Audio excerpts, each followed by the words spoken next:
Hola, buenas tardes, alumnos de la Universidad de Anáhuac Cancún. Hoy venimos a presentarles el tema de nutrición normal y malnutrición en el paciente geriátrico, a cargo de la licenciada Paola Lagarza. Empezaremos con el tema envejecimiento en la población y requerimientos nutricionales en el adulto. El envejecimiento en la población es un proceso natural, progresivo e irreversible que trae consigo una serie de cambios que va afectando a la persona tanto en su físico, biológico, en la función psíquica y en lo social. Este proceso va variando dependiendo de cada individuo. Al envejecer, el cuerpo sufre cambios fisiológicos que se relacionan en buena medida con alteraciones en la nutrición. Estos cambios conllevan un descenso gradual de las funciones biológicas y llevan a la muerte al paciente. Se ha pensado que el envejecimiento se debe a una serie de eventos a lo largo de la vida que involucran factores externos como el medio ambiente, actividad física y la dieta, así como internos que van perteneciendo a la misma genética del individuo. El adulto de la tercera edad sufre degeneraciones a nivel sensorial que condiciona el sentido del gusto y el olfato, ocasionando disminución del apetito. Se debe hacer énfasis en la higiene bucal debido a que los malos hábitos pueden desarrollar problemas dentales que produzcan dificultades al masticar, asimismo como la inflamación de encías y la aparición de caries. Pueden aumentar el riesgo de la misma desnutrición. A partir de los 60 años comienzan a notarse cambios corporales en los pacientes, lo que dificulta determinar el estado de IMC y evaluar de manera más precisa. Los cambios en los compartimentos corporales son de mayor importancia en el paciente geriátrico y son indispensables para monitorizar la estabilidad del paciente. En ellos, disminuye el agua corporal total y dificulta la capacidad para mantener el balance hídrico, de modo que las personas mayores son más susceptibles a la deshidratación. Sufren cambios en la distribución de la grasa, habiendo un aumento de grasa visceral y de manera simultánea grasa subcutánea va disminuyendo. El sistema musculoesquelético se va alterando y se observan pérdidas de la masa muscular, acompañado de la disminución de fuerza. Los cambios en el tracto gastrointestinal repercuten de gran manera su salud y nutrición. La motilidad se encuentra disminuida, así como la superficie de absorción y transporte de nutrientes.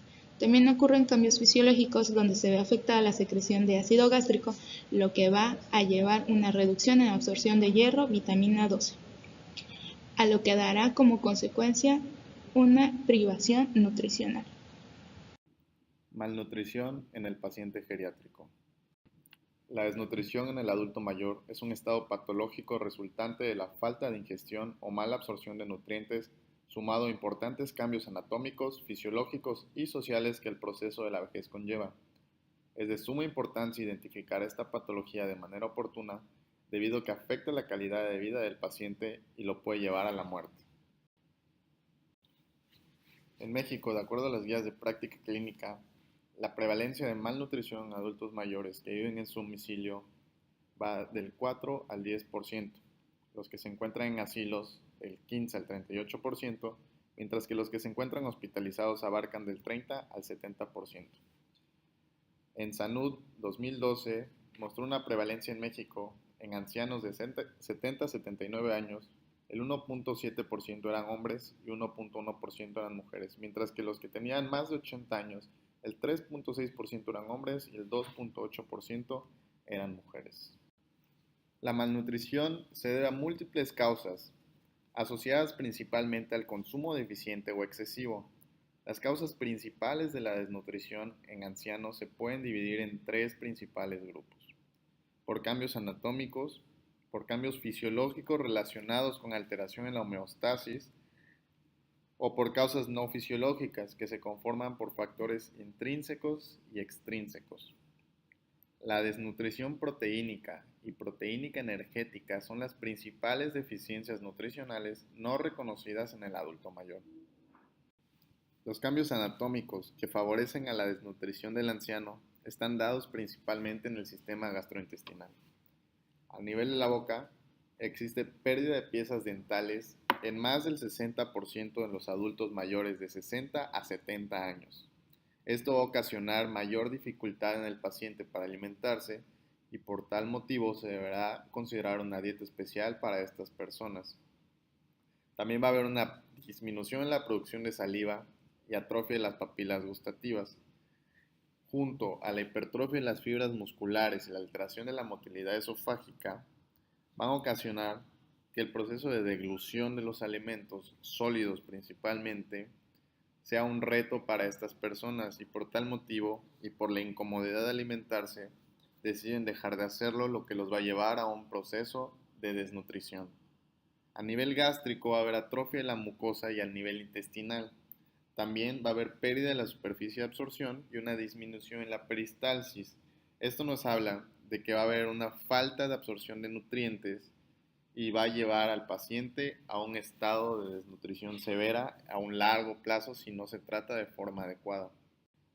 Los cambios fisiológicos que sufre el paciente geriátrico y que favorecen a la desnutrición se pueden englobar en 4 principalmente: en alteraciones en la homeostasis, en sarcopenia, en anorexia y alteraciones en los sentidos. A diferencia de los adultos jóvenes, los adultos de la tercera edad tienen mayor dificultad para restaurar la ingesta normal después de un estímulo norexígeno. Esto está relacionado con una reducción en los procesos homeostáticos debido a la vejez. Se ha demostrado que cuando un adulto joven es sometido a un ayuno o disminución de la ingesta, cuando se les permite alimentarse nuevamente, ellos recuperan su peso de forma rápida e ingieren grandes cantidades de alimento, mientras que los ancianos solamente regresan a su ingesta habitual y tardan más tiempo en recuperar su peso o no lo recuperan.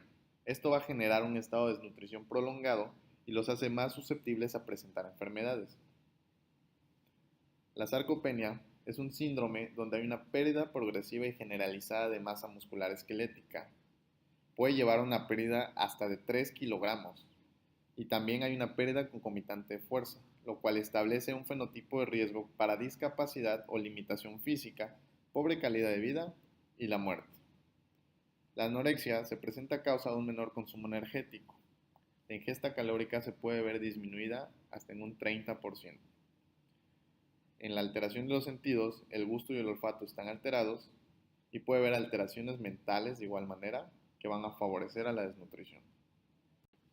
Las causas no fisiológicas las podemos dividir en dos, en factores intrínsecos y extrínsecos. Los factores intrínsecos son los que están relacionados con el estado de salud del paciente y las posibles complicaciones que éste le presenta para alimentarse.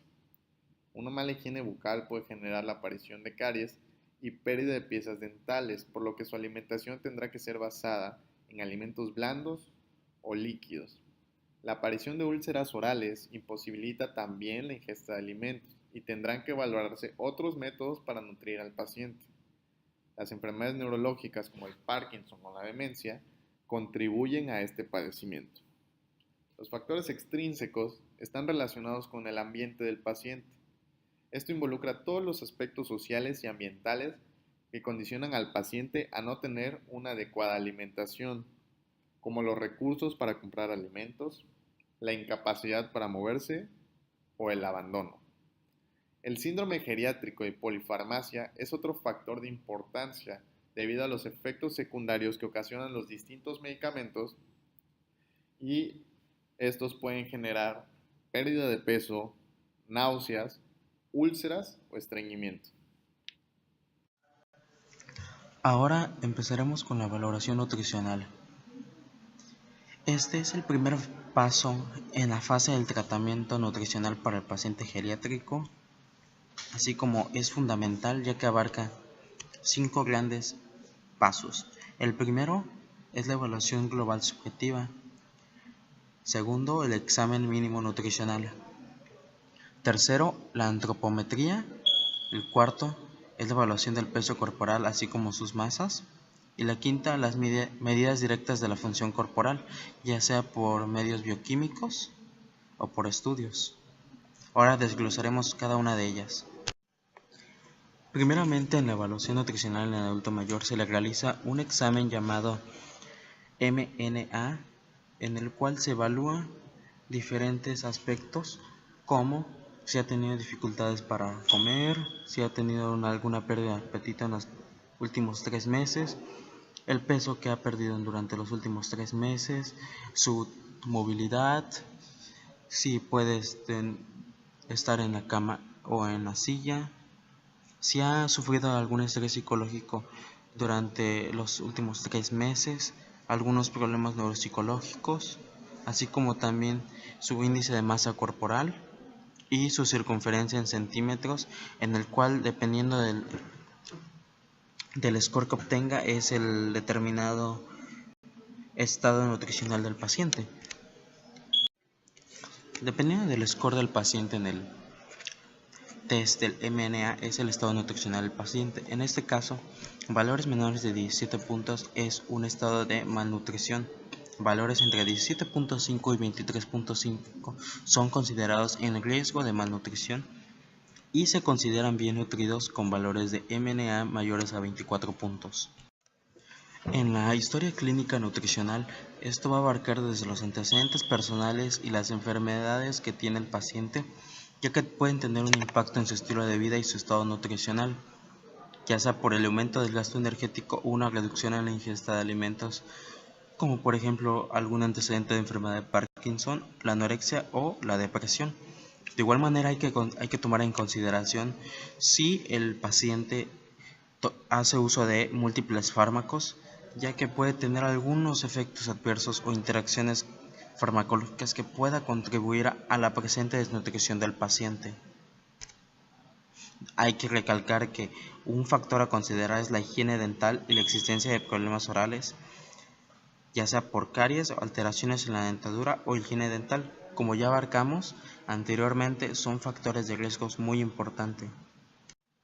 Otro factor es la historia dietética, ya que nos permite identificar algunas carencias en la dieta habitual del paciente, ya sea alguna carencia de micronutrientes o macronutrientes.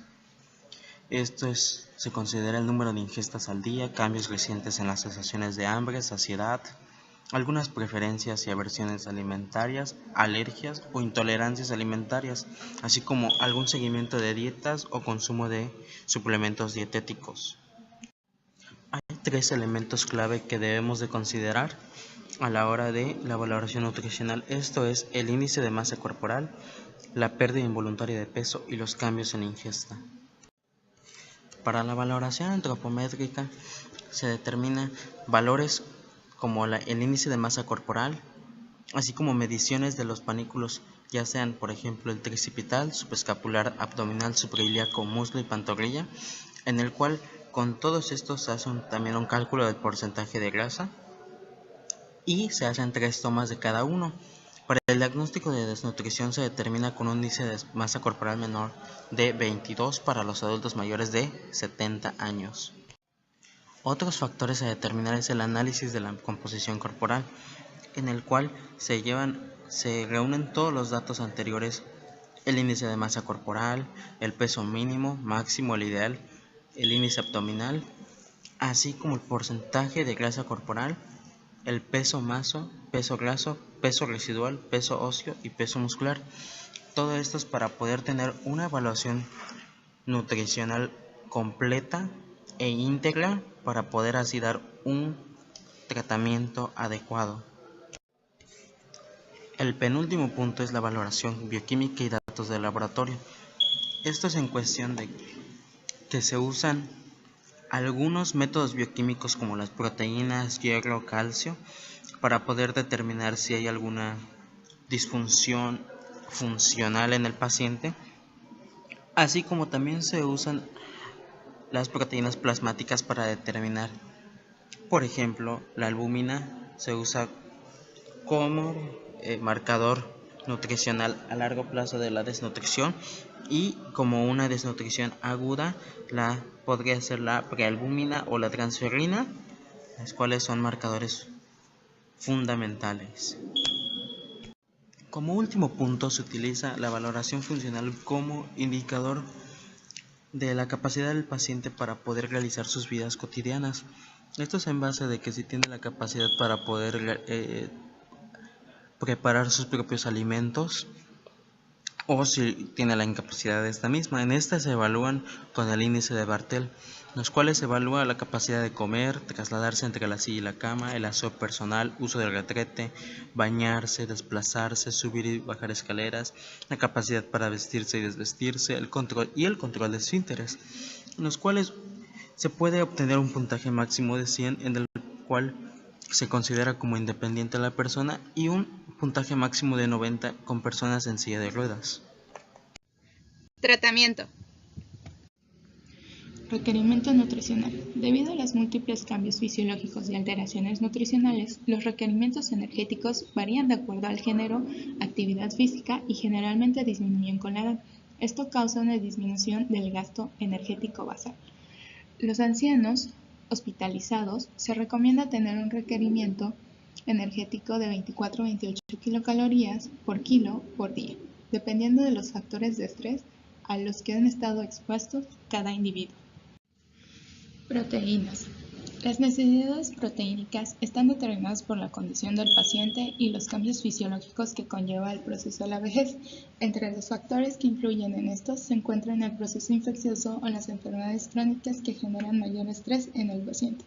Por ende, un requerimiento mayor disminuye la ingesta calórica por la dificultad de la utilización eficaz de las proteínas ingeridas. Lo óptimo para estos pacientes vendría siendo de 1.25 a 2 gramos de kilogramo por día. Carbohidratos. Las personas mayores deben de obtener de un 50 a un 60% de sus kilocalorías de los carbohidratos. Se recomienda que la ingesta energética provenga de carbohidratos complejos y limitar los simples en un 10%, previniendo que los ancianos desarrollen resistencia a la insulina. Grasas.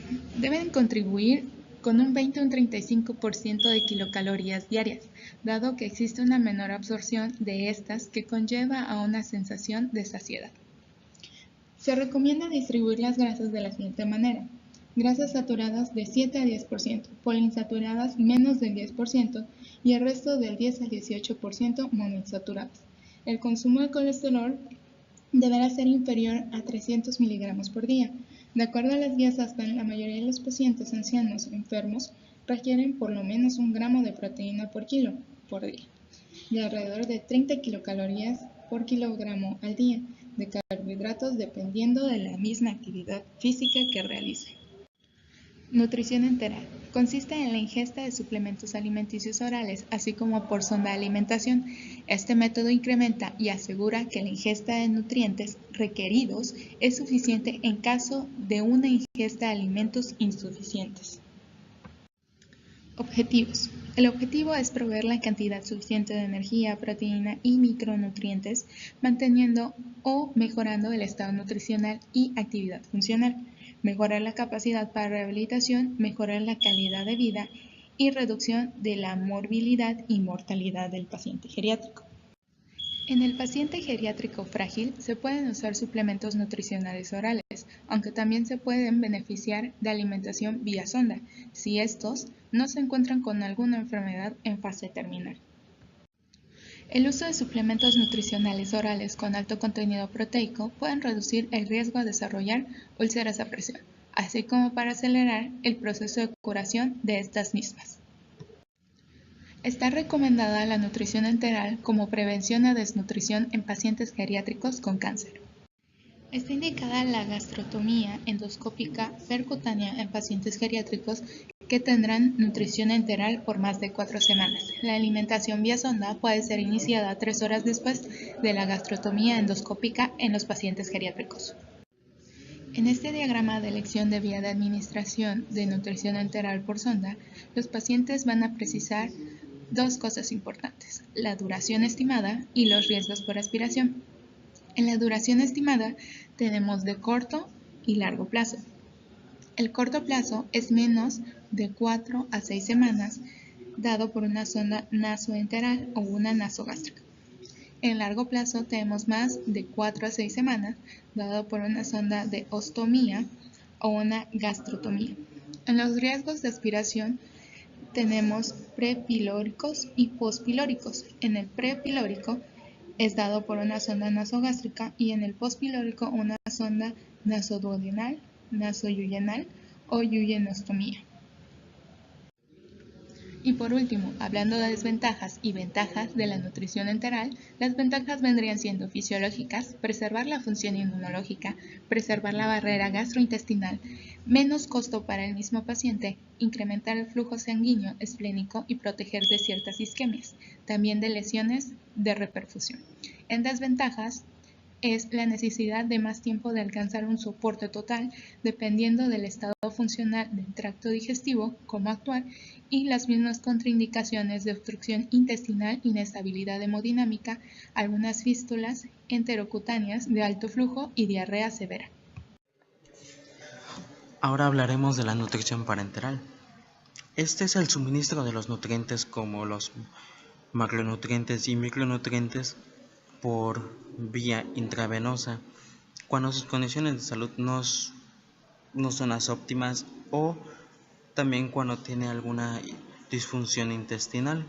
Esto es con el propósito de mejorar o conservar su estado nutricional, y es indicado en pacientes en los que no pueden cumplir sus requerimientos nutricionales por sí mismos o donde la nutrición enteral está contraindicada. En adultos mayores que están cursando inanición por más de 3 días, cuando la nutrición enteral es imposible o es insuficiente por más de 7 a 10 días.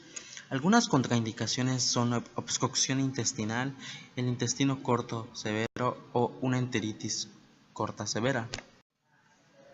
Algunas recomendaciones por la guía Aspen para la nutrición parenteral son que en pacientes geriátricos se puede utilizar, pero con observación de que no debe de haber una osmolaridad mayor de 850 milosmoles sobre litro. La segunda es el tiempo de nutrición parenteral no debe de ser mayor de 10 a 14 días.